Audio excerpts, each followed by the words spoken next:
को नीतीश कुमार का जो चुनाव चिन्ह है हम्म। तीर छाप, उस तीर से मुसलमानों को बिहार के अंदर घायल करने का काम किया है। एमआईएम आतंकवाद के खिलाफ है, लेकिन नीतीश कुमार ने मुसलमानों के साथ छल किया है। मुंह तोड़ जवाब क्यों नहीं दे रही है मोदी सरकार? मैं तो कहता हूँ कि मुंह तोड़ जवाब देना चाहिए, एक के बदले 10 लाना चाहिए सर। मोदी सरकार वहां अटैक हो रहा है, अगले ही दिन बिहार के अंदर चुनाव प्रचार करती है। ये कैसे हम लड़ेंगे? पिछले बार का एक्सपीरियंस हमारा अच्छा रहा है, इस बार जो है पब्लिक में हमारा एक्सेप्टेंस भी बहुत अच्छा है। तो हमारी पूरी तो अभी फिलहाल में हम जो है बिहार शरीफ के विधानसभा में है। हमारे साथ में मौजूद जो है शमीम अख्तर जी है, एमआईएम के नेता हैं, और कहा जा रहा है कि बिहार शरीफ की जो विधानसभा है यहाँ से चुनाव लड़ेंगे। सबसे पहले सर आपका स्वागत है। बहुत शुक्रिया आपका। क्या कुछ राम कहिएगा, प्रतिष्ठा। क्या प्लान है? कहा जा रहा है कि आप जो है बिहार शरीफ के हम्म। जो विधानसभा पड़ता है वहां से चुनाव लड़ेंगे।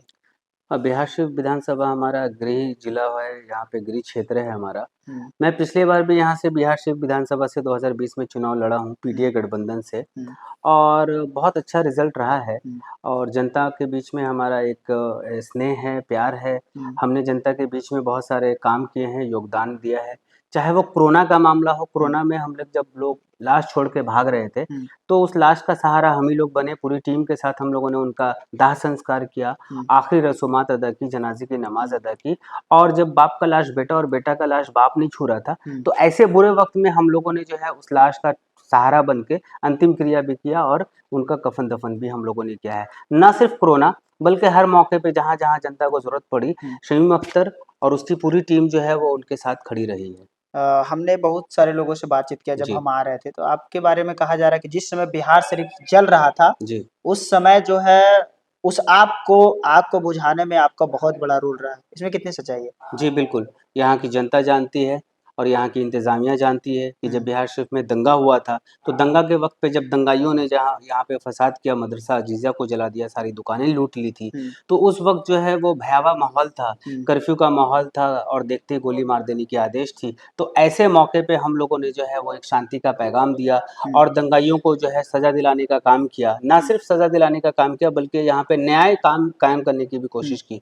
हमने महमूद प्राचा को यहाँ पे बुला करके उनके ज़रिए जो है यहाँ पे केस लड़ने का कोशिश किया है, और बहुत सारे मीडिया कर्मी को जो है हम लोगों ने सच्चाई को उजागर करने का काम किया है कि किस तरीके से यहाँ पे जुल्म हुआ है, अत्याचार हुआ है मुसलमानों के ऊपर, जो है कुरान शरीफ को जलाया गया, मदरसा को जलाया गया। न्याय दिलाने में हमने बहुत सारा योगदान किया है। बिहार शरीफ का पूरी आवाम जानती है, पूरा बिहार जानता है, और ये योगदान हमेशा हमारा आगे भी बना रहेगा। लेकिन ये सीट जो है सर, कहा जाता है कि सुनील कुमार अभी फिलहाल मंत्री बने हैं, जी उनका गढ़ माना जा रहा है। कहा जा रहा है कि 2000 ईस्वी से जो है वो लगातार जो है विधायक यहाँ से हैं, मंत्री भी बन गए। तो जी फिर इस सीट पर कैसे फाइट करेंगे आप? जी, बिल्कुल, आपने सही कहा कि 2005 से कंटिन्यू वो बैक टू बैक 5 बार विधायक बन चुके हैं, और अब तो इस बार जो है अभी वो मिनिस्टर भी बन गए हैं। ये बात सच है, लेकिन एक सच्चाई और भी है कि बिहार शरीफ की जनता जानती है कि वो 5 बार के विधायक होने के बावजूद भी बिहार शरीफ में जिस तरह से विकास होना चाहिए, जिस तरह से काम होना चाहिए, उन्होंने कुछ भी नहीं किया है। सिर्फ़ बीजेपी के नाम पे, एनडीए के नाम पे उनको बाय डिफ़ॉल्ट जो है लोग एक तरफ़ा वोट दे देते हैं, और कहीं न कहीं ये अंधभक्ति मैं कहूँगा। आप विकास के नाम पे, काम के नाम पे, उन्होंने बिहार शरीफ में क्या काम किया है, आप जाकर यहाँ की हालत देख सकते हैं, यहाँ की जर्जर हालत है। बिहार शरीफ स्मार्ट सिटी भी है, मोदी जी का जो एक प्रोजेक्ट था 100 शहरों को स्मार्ट सिटी बनाएँगे, तो बिहार शरीफ का स्मार्ट सिटी का हाल क्या है, अभी आप देख लीजिए, सारे रोड पे खड्डा नहीं है, खड्डे में रोड है, एक भी सड़क अच्छा नहीं है, विकास के नाम पे यहाँ पे धोखा दिया जा रहा है। तो मुझे नहीं लगता कि यहाँ की जनता उनसे खुश है, और जो काम उनको करना चाहिए उन्होंने बाखूबी अंजाम दिया है। इसलिए यहाँ पे बेहतर काम करने के लिए लोगों को बदलाव की ज़रूरत है, और वो बदलाव इंशाल्लाह इस बार ज़रूर आएगी, और मैं लाऊँगा इंशाल्लाह इस बार अभी बदलाव। लगातार देखा जाए कि काफ़ी समय से, काफ़ी वर्षों से नीतीश कुमार जी मुख्यमंत्री हैं और जी। आपके ही जिले से हुँ। वो आते हैं, तो क्या लग रहा है कि 10 में से आप कितने नंबर देंगे विकास के मामले में? देखिए, मुख्यमंत्री जी नीतीश कुमार जी हमारे गृह जिला से हैं, ये हमारे लिए सौभाग्य की बात है। हुँ, लेकिन गृह जिला का होने के नाते इसका मतलब ये नहीं कि अगर उनकी गलती को तो हम ढाक दें। हुँ, गलती ये है कि बिहार के अंदर आप देख सकते हैं कि बिजली जहाँ पे अभी पूरे घरों में लाइट जल रही है, हुँ, तो बिहार में सबसे ज़्यादा महँगा बिजली, पूरे देश में सबसे ज़्यादा बिजली महँगा यहाँ पे है, हुँ, बिहार के अंदर है। हुँ, अभी ना जाने किस तरह से वो काम कर रहे हैं, विकास के नाम पे जो है यहाँ पे आप देख सकते हैं, ठीक है, सड़क का निर्माण अच्छा हुआ है, लेकिन विकास के नाम पे क्या किया है नीतीश कुमार जी ने? नीतीश कुमार जी ने विकास के नाम पे सिर्फ सड़क बनाया है, राजगीर का डेवलपमेंट किया। पूरे बिहार की हालत जा करके देख लीजिए, तो जो डेवलपमेंट होना चाहिए, नौकरी नहीं मिल रही है, बेरोजगारी आम है, बिहार के लोग मजदूरी करने पे मजबूर हैं। पूरे देश के अंदर और विदेश के अंदर जा के बिहार के लोग मजदूरी करते हैं। आज जो है पलायन सबसे ज्यादा बिहार के अंदर है, रोजगार बिहार में नहीं है, बेरोजगारी आम है और गरीबी आम है।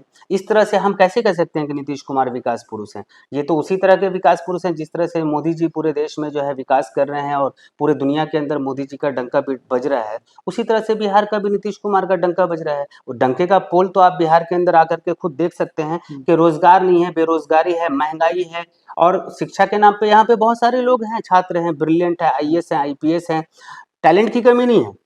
अभी बिहार का एक यशस्वी जो एक सेंचुरी मारा 14 साल का बच्चा, वो भी हमारे बिहार से आता है। लेकिन बिहार में वैभव सूर्यवंशी, सॉरी, तो वैभव सूर्यवंशी जो है वो क्रिकेट का एक एग्जाम्पल सेट किया है, लेकिन बिहार के अंदर स्पोर्ट्स के नाम पे क्या दिया है अभी तक? स्पोर्ट्स एकेडमी अभी जाके खुला है, क्रिकेट के नाम पे एक स्टेडियम नहीं है। तो हम कैसे कह सकते हैं विकास है? विकास का मतलब सिर्फ मुख्यमंत्री बन जाना विकास नहीं होता है। विकास का मतलब जनता के हित में, जनहित में आपने कितना विकास किया है, वो आप बताने का काम करें। तो कितना नंबर देंगे आप? मैं नंबर 10 में से, नंबर तो मुझे लगता है कि 4 से 5 मिलना चाहिए। 10 में तो 10 नामुमकिन सी बात है, उन्होंने बहुत अच्छा काम नहीं किया है। खास तौर पे नीतीश कुमार को जो है वो सेकुलर माना जाता है, लेकिन नीतीश कुमार ने मुसलमानों के साथ छल किया है। नीतीश कुमार ने न सिर्फ वक्फ तरमीमी बिल के खिलाफ वो वोट किया है, बल्कि सीएनआरसी के टाइम पे भी, ट्रिपल तलाक के टाइम पे भी वो सिर्फ धोखा दिया है मुसलमानों को। नीतीश कुमार का जो चुनाव चिन्ह है तीर छाप, उस तीर से मुसलमानों को बिहार के अंदर घायल करने का काम किया है। नीतीश कुमार की पार्टी में बहुत सारे मुसलमान सो कॉल्ड लीडर हैं, एमएलए हैं, एमएलसी हैं, बहुत सारे, हर जिला में, हर पंचायत में आपको जो है वहां के मंत्री वो मिल जाएंगे आपके लीडर। लेकिन कितने मुसलमानों के लीडर हैं जिन्होंने जो है वक्त तरमीमी बिल के समर्थन करने के बावजूद भी उनको छोड़ दिया है? नहीं छोड़ा है। बहुत सारे लोग आज भी अपने फायदे के लिए नीतीश कुमार की पार्टी में जुड़े हुए हैं। आप बताएं कि नीतीश कुमार चाहते तो वक्त तरमीमी बिल के खिलाफ खड़े होकर के आज जो है सेकुलर बनकर साबित कर सकते थे खुद को, मौका था उनके पास। जरूरी नहीं है हम एनडीए में, हम गठबंधन में हैं तो हम आपके हर बात से सहमत हों, हम आपके इस बात से जो है असमर्थ हो सकते हैं। तो आप वक्त तरमीमी बिल के खिलाफ खड़े रह सकते थे। अगर आप खड़े होते तो शायद ये बिल जो है लागू नहीं होता। ये बिल कितना खतरनाक है, ये बिल पूरा देश जानता है, जितने भी लोग हैं, ये संविधान पे हमला है, असंवैधानिक है।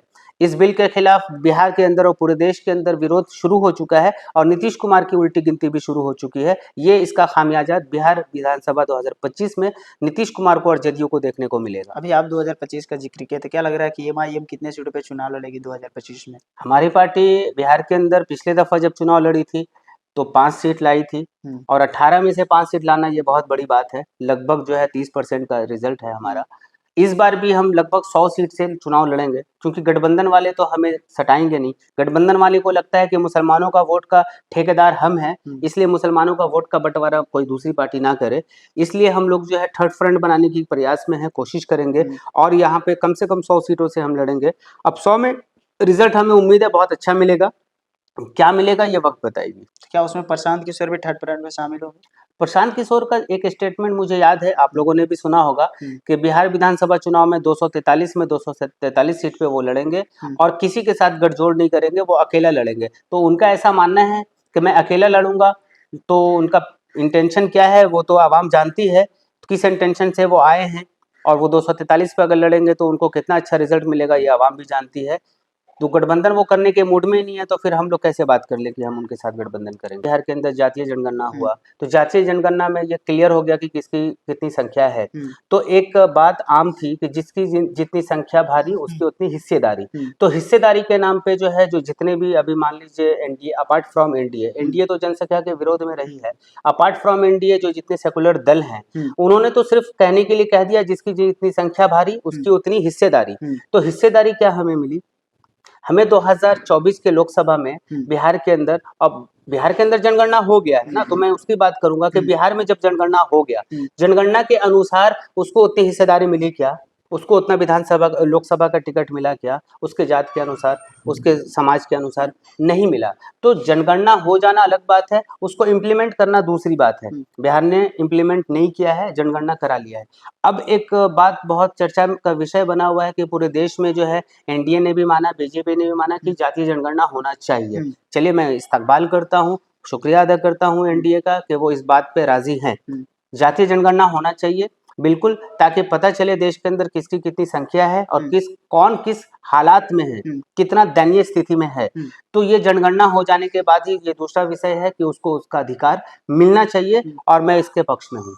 लेकिन जातीय जनगणना की बात जहाँ तक हो रही है, एक तरफ जो है जातीय जनगणना को लेकर के मीम्स बनाया जा रहा है कि भारत की अभी जो स्थिति है, जो कश्मीर में आतंकी हमला हुआ, इसको छुपाने के लिए कहीं न कहीं इस चीज़ को लाया गया। आपको क्या लगता है? आप तो एमआईएम के नेता हैं। आपके नेताजी भी कह रहे हैं कि पाकिस्तान को सुई बनाने के लिए नहीं आता है, हमसे लड़ने के लिए चला है।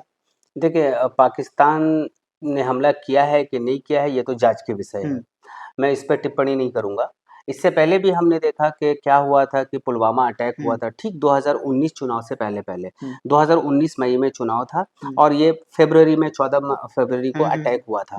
तो ये चुनाव से 2 महीने पहले जो एक साजिश के तहत अटैक हुआ था, और ये मैं नहीं कह रहा हूँ, ये मीडिया हवाले से रिपोर्ट में कह रहा हूँ। अर्नब गोस्वामी का चैट लीक हुआ था और बहुत सारे लोगों का जो है स्टेटमेंट्स हैं कि उसके ऊपर जांच होनी चाहिए थी। तो उस अटैक के एक्सपीरियंस के बिहाफ पे कह रहा हूँ कि हुकूमत ने किया है, नहीं किया है, पाकिस्तान ने किया है, किसने किया है, ये जांच का विषय है। लेकिन सवाल ये उठता है कि इतना बड़ा साजिश हो गया, 28 लोग मारे गए, ये जो अभी अटैक हुआ है, इस अटैक को कैसे किया गया? यहाँ पे इतना सुरक्षा व्यवस्था होने के बाद हिंदुस्तान का सबसे ज्यादा जो है सुरक्षा वहीं पे है, कश्मीर के अंदर है। तो पहलगांव के अंदर जो है जो अटैक हुआ, उस अटैक के पीछे तो कहीं ना कहीं साजिश हो सकती है, ये तो जांच का विषय है। अब उस अटैक के ऊपर इनकैश कर रही है मोदी सरकार के नहीं ये हम ऐसे करेंगे, तो मुंह तोड़ जवाब क्यों नहीं दे रही है मोदी सरकार? मैं तो कहता हूँ कि मुंह तोड़ जवाब देना चाहिए, एक के बदले 10 लाना चाहिए सर। मोदी सरकार वहां अटैक हो रहा है, अगले ही दिन बिहार के अंदर चुनाव प्रचार करती है। ये कैसा एक विडंबना है कि मोदी सरकार जो है वो जब सेना के की जान ले सकती है, सेना के ऊपर हमला करा सकती है, तो ये तो आम जन थे। मैं ये नहीं कहता हूँ कि किसने करवाया, ये तो जांच का विषय है, मैं बार बार कह रहा हूँ। लेकिन सवाल ये उठता है कि मोदी सरकार क्या गंभीर है? मोदी सरकार ने ये भी तो कहा था नोटबंदी से पहले कि आतंकवादियों के कमर टूट जाएंगे, आतंकवादी हमला नहीं होगा, आतंकवाद मुक्त भारत हो जाएगा, करप्शन खत्म हो जाएगा। 2000 के नोट लाए, फिर फेरबदल किया, बहुत सारे तब्दीली लाए, तो कहाँ गया आतंकवाद? आतंकवाद तो आज भी पनप रहा है इस देश के अंदर। हम लोग आतंकवाद के खिलाफ हैं, एमआईएम आतंकवाद के खिलाफ है, और हम मोदी सरकार के इस नीति के समर्थन में हैं कि आतंकवाद के खिलाफ होना चाहिए और जवाब देना चाहिए, एक के बदले 10 सर लाना चाहिए। लेकिन कथनी और करनी में फर्क नहीं होना चाहिए। आपकी कथनी में और करनी में फर्क है, इसको आप मोदी जी आप लागू करें और हम आपके साथ हैं। क्या इस बिहार के विधानसभा में जो चुनाव होंगे, क्या ओवैसी साहब इस मुद्दे को लेकर के चुनाव लड़ेंगे? देखिए, इस मुद्दे को लेकर के चुनाव लड़ना, क्योंकि तो जिस मुखरता से कहीं न कहीं वो बोल रहे हैं, लग तो रहा है कि इस चुनाव में देखिए, बिहार का चुनाव होने वाला है, ये दुनिया जानती है, और बिहार का चुनाव जो है पूरे देश के लिए जो है बहुत एक एग्जाम्पल है और निर्णायक होगा। बिहार के अंदर जब चुनाव हुआ है तब जो है पूरे देश में बदलाव आया है। बिहार के अंदर बहुत बड़े बुद्धिजीवी भी रहे हैं। बिहार का चुनाव हमारे लिए भी बहुत क्रूशियल है, हम लड़ेंगे। पिछले बार का एक्सपीरियंस हमारा अच्छा रहा है, इस बार जो है पब्लिक में हमारा एक्सेप्टेंस भी बहुत अच्छा है। तो हमारी पूरी कोशिश है कि बिहार में मजबूती से चुनाव लड़ेंगे। ओवैसी साहब अभी बिहार का दौरा भी करने जा रहे हैं, 2 दिन के लिए आ रहे हैं, सीमांचल भी आ रहे हैं और ढाका भी आ रहे हैं। उस 2 दिन के दौरे से पूरे विपक्षी दल के अंदर जो है खलबली भी है।